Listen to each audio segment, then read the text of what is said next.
This is Hannibal back here from thehannibaltv.com with a daily wrestling news update for you.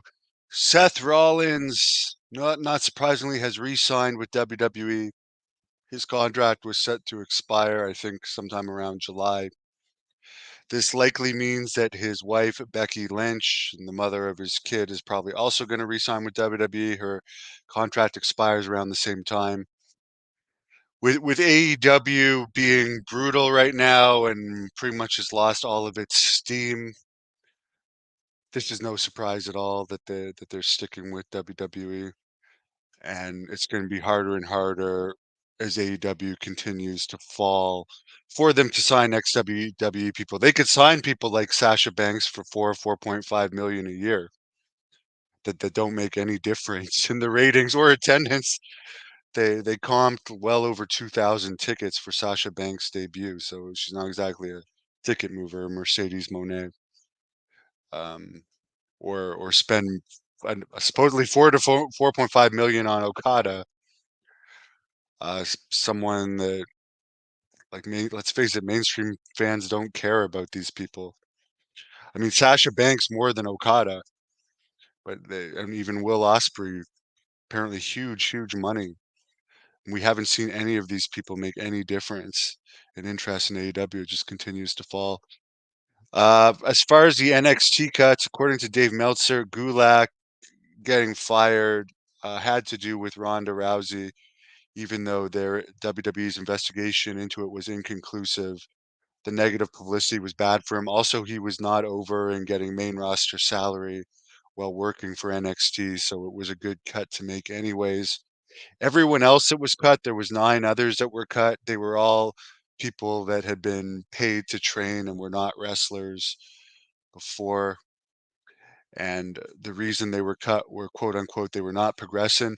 Meltzer says there's at least 100 wrestlers in WWE who could fall into this not progressing category. Many of them we don't even know that they're under contract. As far as Johnny Ace flipping sides, a lot of that probably has to do with him actually being one of the people named in the lawsuit. WWE's also named in the lawsuit, but Johnny Ace supposedly actually according to the lawsuit, they're accusing him of actually being involved in a sexual act. So he's going to go with whatever side he can likely get off on. As far as if it'll be settled or not, WWE has settled with, or their parent company TKO settled MLW's lawsuit recently, as well as the UFC concussion lawsuit. So obviously they're not against settling cases. It could be settled whether Vince McMahon wants to settle it or not. Vince wants to go back into business. Whether that's wrestling or something else remains to be seen. But he doesn't want to be remembered as a sex offender. He wants to be remembered as a businessman, according to Dave Meltzer. And if you look at WBF, ICO Pro, XFL, WWE Films, etc., they've all failed miserably. So his Evil Knievel thing, his foray into boxing, they've all failed. So why would he go into anything other than wrestling? His former chief of staff, Brad Blum, who was one of WWE's top executives, along with Nick Khan and Triple H, resigned last week. I mean, he's mentioned in the lawsuit as the one that hired Janelle Grant, so that may have something to do with it. Probably has something to do with it. But also, if Vince were to start something else up, I mean, he was always very loyal to Vince, according to reports. Apparently, although it hasn't been announced yet, everyone's saying Vegas is very likely going to be the site of next year's WrestleMania. Dates are unknown. The SmackDown yesterday from Lyon, France, probably due to ridiculously high ticket prices, had the largest money making gross in the history of SmackDown. I watched some clips from it. The crowd was very hot. It was not sold out from what I'm aware of.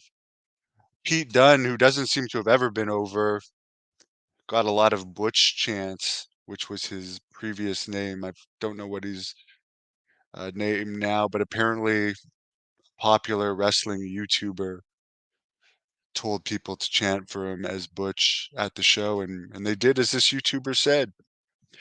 As far as Double or Nothing's very weak main event, Christian versus Swerve, who's not a strong champion and not really known outside of AEW fans.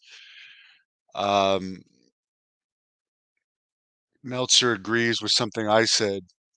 He's saying the same thing that I said a couple of days ago, that it makes no sense for Christian to have a world title match when he just lost the TNT title to Edge, which is the weaker title. And Meltzer said it would have made more sense to have even babyface versus babyface, Edge versus Swerve, since Edge beat Christian. And like there'd be more discrepancy on who would win in the fans' eyes if it was Edge versus this other guy. Because they're charging $50 for a pay-per-view. Their pay-per-view buy rate was down for the last one and actually had a worse performance than expected, but like they expect people to pay $50 for a main event that everyone knows the winner. Apparently the rating for the Sandman Dark Side of the Ring episode was very bad. Apparently, I don't think WWE films are still around, or if they are around, they're not doing much. And someone likes Molson. I'm in heavy training right now, not drinking. I think I might be done with drinking altogether with what I've been reading about it. It's just not healthy for you. I want to live a long life. Have a great day. I'm heading off to the gym.